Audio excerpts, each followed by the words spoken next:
Today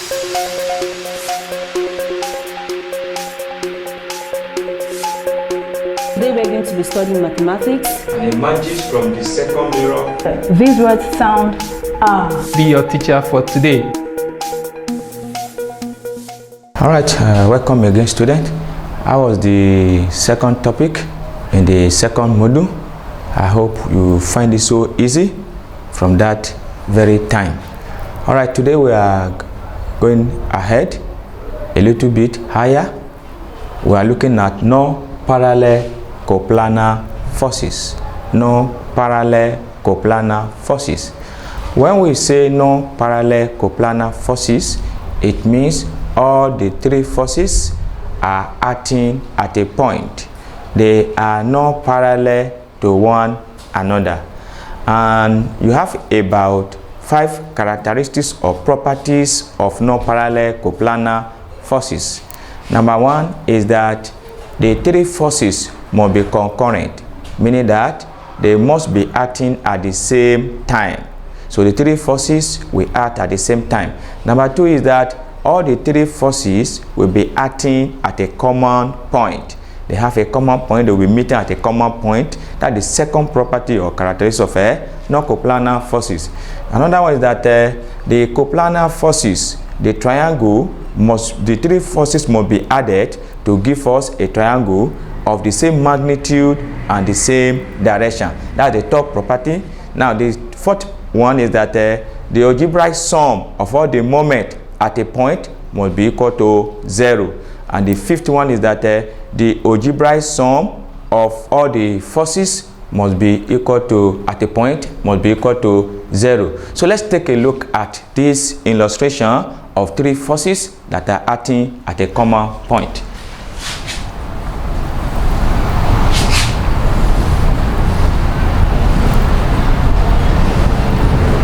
F1, F2, F3. So this is a good diagram of three forces illustrating non-parallel coplanar forces. You can see the first F1 and the F2 and the F3, they are acting at a common point, center O. So the three forces are not parallel to one another. So this is a real typical example of non-parallel coplanar forces. Now, how do you solve this? You have to be a little bit technical and advanced in your mathematics for you to get this one done. So you must know how to relate, number 1, to draw these three forces and make a triangle using vector representation to perform this addition. For us to add these three forces together now, you follow it from vector from F1 to F2 to F3. Let's take a look at that. Now, if this is F1, you have F1 in that direction like this. That is F1. That's our first one. Then the F2 is this, is going like this. The F2 pointing in this direction. So the F3 is coming down. This is F2. The F3 is coming down. This is F3. That was one of the property I told you earlier on, that the three forces must be represented in a triangle in magnitude and in direction. This is a triangle now. So these three forces now are being used to form a triangle. Now, this is one of the characteristics of coplanar forces. Now, if you make use of this diagram now, you can now use your mathematical approach. If you are given this value and you know this value, you have to determine this value.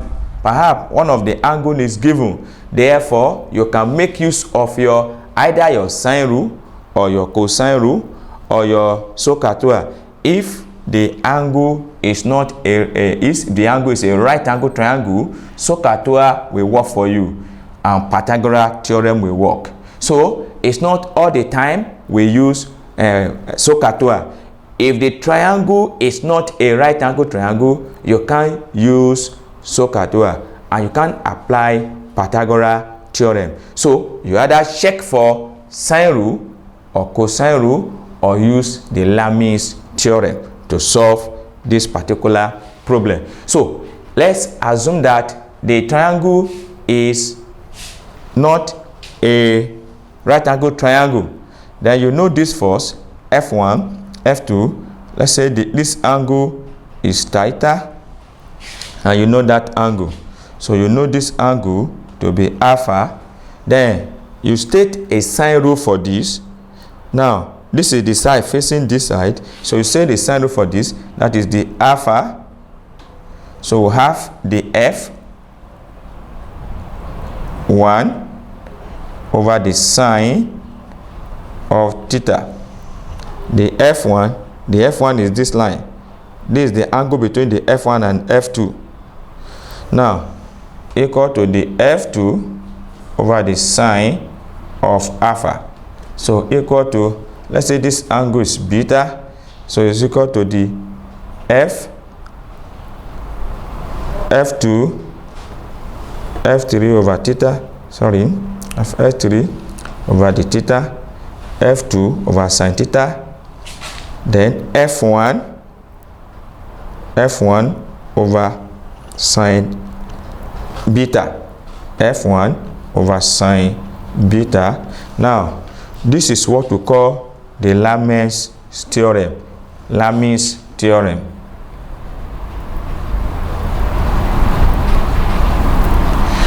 So the theory is just the ratio of the angle, the ratio of the side facing the angle. That is what Lamis theorem stated. Now if we have a force F1, F2, F3, F2, F1, and here is an angle theta, here is an angle alpha, and here is angle beta. The Lamis theorem states that the ratio of this angle, the ratio of this force to the angle, the sine of it, that is F1 to the sine of theta, equal the ratio of the F2 to the sine of the angle facing the line, that is F2 to the sine of the angle, which is alpha, must be equal to the ratio of the third force, which is F3 over the sine of beta. So that's how to bring out the Lamis theorem before you proceed to this. That's how to bring out the Lamis theorem. Now, if you want to use SOHCAHTOA, you want to use the SOHCAHTOA.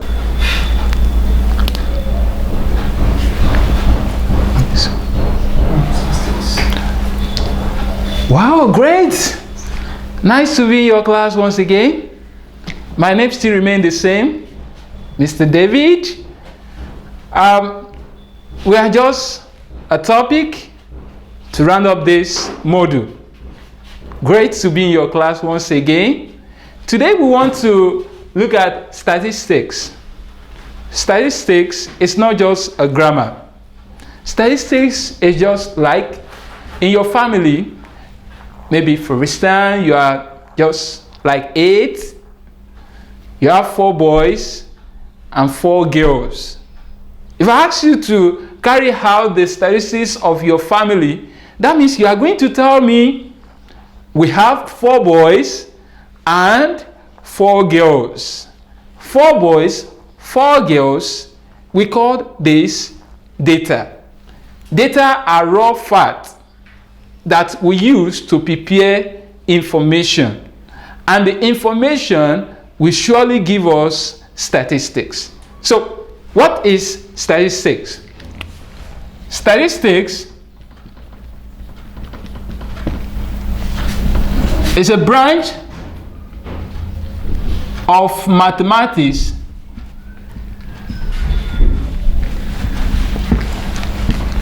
that deals with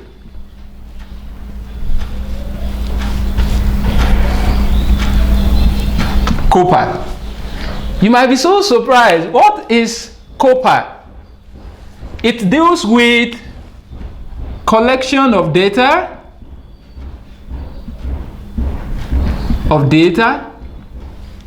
organizing data,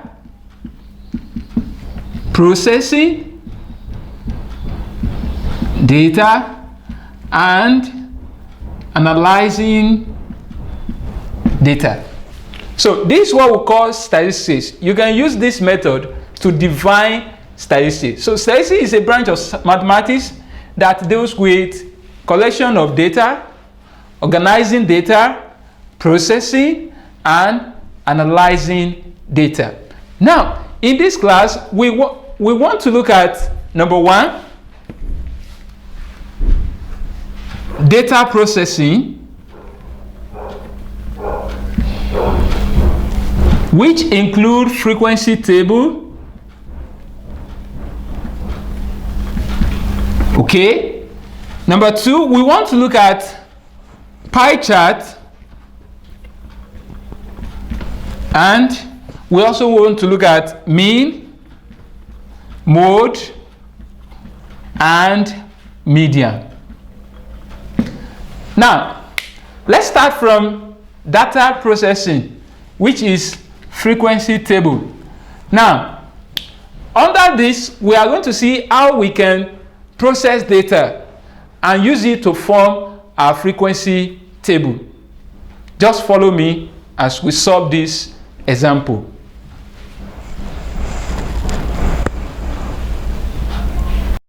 You can use to solve this problem after you have translate everything to a diagram like this. Now, if I want to solve this one now by using physics, using equilibrium principle, this must be resolved. This must be resolved. This one must be resolved. Then, if you resolve this, the vertical of this, you have to take. Look at this. If you have a vertical, the horizontal like this. If you resolve this one, this is a theta. Now, if this is 10, and this is the new thing, then the horizontal force is x equal to the 10, the cos theta. The vertical will be equal to 10 sine theta. Now, we are making use of the force, the angle between the force and the horizontal line. If we consider this one critically, you will see that our angle here is between the vertical and the force. The force here is the tension. The force here is the tension. So this angle is between the tension and the vertical. In this case, this is also the tension, the force. The angle here is between the tension and the horizontal. You can see the place of the angle has changed. So we now change our formula for this case. So y will take x, s will take y, because the angle has been changed. So our horizontal now will now be y. Our vertical now will now be x because of the nature of this angle. What I'm just saying is that for our vertical resolution here, for y here, for this one now, is going to be t, the tension, the cos of theta. That's going to be our y in this case. Now you can see in the case of this one, our y is the use of sine, but in case of this one now, our y is the use of cos because of this little change in the position of the angle. The angle now is between the, you have to put those one in, you have to put it into consideration. So our x is equal to the t, the sine of theta. Now if this is number one, number two, now we have resolved this one. Now resolving this one now give us two solutions, 1 and 2. Already there is an existing force that is already on the horizontal, which is F. Now that is, I will now say that is x equal to F. That is x equal to F. Then there's another existing force on the vertical, which is what? Y, which is equal to what? Mg. Now we will now equate all the horizontal forces and equate all the vertical forces. So I can now say that if this one is 3, this one is 4, I can now say that the t sine theta equal to F give us equation 5. I can also, then I'm equating because they say at equilibrium, and at equilibrium the forces must be equal. That's the word equilibrium. So the forces of S on the negative side and the forces of S on the positive side, the two of them must be equal if the body must remain at equilibrium. That's the condition, because this body remain at equilibrium. So it means the force that is putting on the S on the negative s and the negative and the positive s, the two of them balance each other. That's why they are at equilibrium. So also that's the condition I've just applied at this point. So also the force that is putting it on the positive y must be equal to the force putting it on the negative y. Though for us to do that, we simply put this one t cos theta equal to mg. That become equation C. So if you want to solve any problem on this system now, these two equations now become the relevant equation to solve anything you are looking for. It now depends on your choice. We are looking for tension, and you have the angle and you have the force. This one will be preferable for you to use. Then you are looking for the weight, and you have the tension, you have the theta, you use this one. So as the case may be, look at it very well when you are given question, and sometimes you may combine the two of them together based on what you are given, and you form a simultaneous equation and to solve the question. So that is how to solve this particular problem. There are two methods now. This is equilibrium method, while this is a little bit mathematical in nature to solve it after you have translate the forces into triangle. So we use this one now to solve problem, and use the one to solve problem. So that will be the end of this coplanar forces. Coplanar forces. We are going to just look at one example then for more understanding.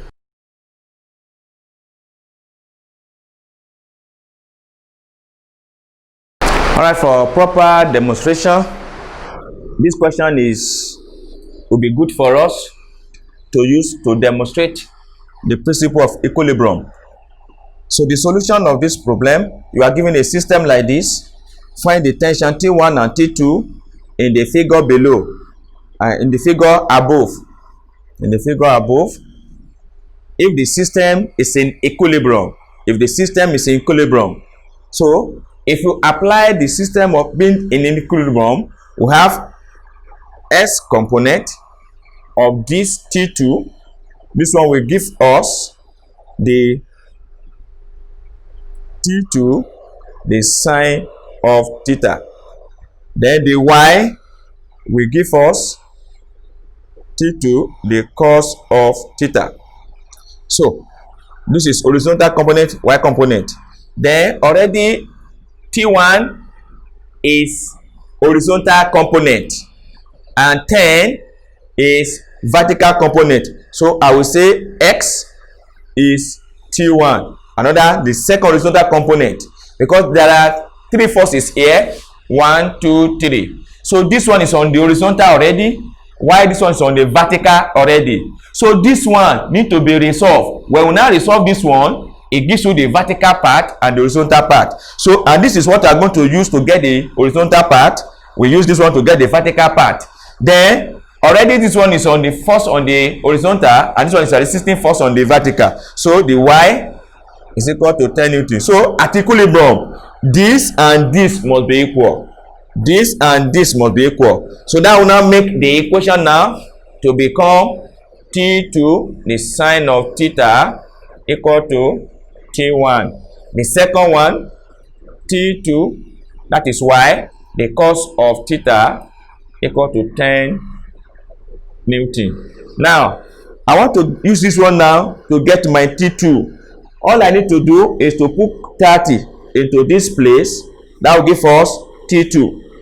Now, having gotten T2, you can bring your T2 here, multiply by the sine of this same theta, will give us T1. So it's a simple problem to solve. So you start with this first, because why? This is unknown, this is unknown, this is known, this is unknown. So that we two unknown. So this is unknown, this is known. So very simple and convenient for us to start with this one. So we have T2, the cos of theta, equal to 10 Newton. So we have T2, that's the cos of 30, equals to 10 Newton. So we have T2 equal to 10 divided by the cos of 30. 10 divided by 0.8660.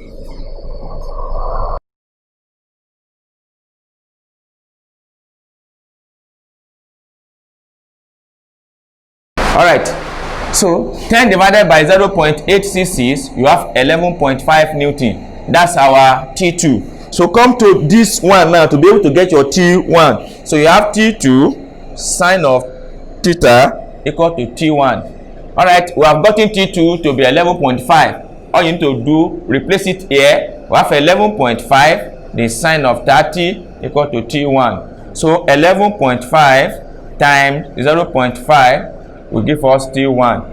So if you do that, we have T1 equal to 5.7 Newton. So that is the value of T1 and that is the value of T2. So if you want to use the other method to solve it, which is the Pythagoras theorem principle, so you have to put this one, we have this one to be 10 Newton, that's the 10 Newton downward. So we have the T1, this is the T1. So we have the T2, this is the T2. Then our angle is between the vertical and the T2. This is the vertical, this is the T2. So this is our 30. Then you can get this one solve on your own. So you can solve this one on your own. So it becomes very, very simple now. You can use your SOHCAHTOA to solve this one now. Your SOHCAHTOA will solve this one and you get the same result as this one. And I will now give you now a little problem for you to solve. So I hope you understand the system and how to analyze the question. If you get the question very well, and don't forget the language of equilibrium. So at equilibrium, you equate all the forces together. On the left, the two axes, the left, the negative x and the positive s, you equate it together to get your unified equation. Then the y-axis too, the negative and the positive, you equate it together. That's the language of equilibrium. So once you do that, you won't have any challenge about any problem under coplanar forces.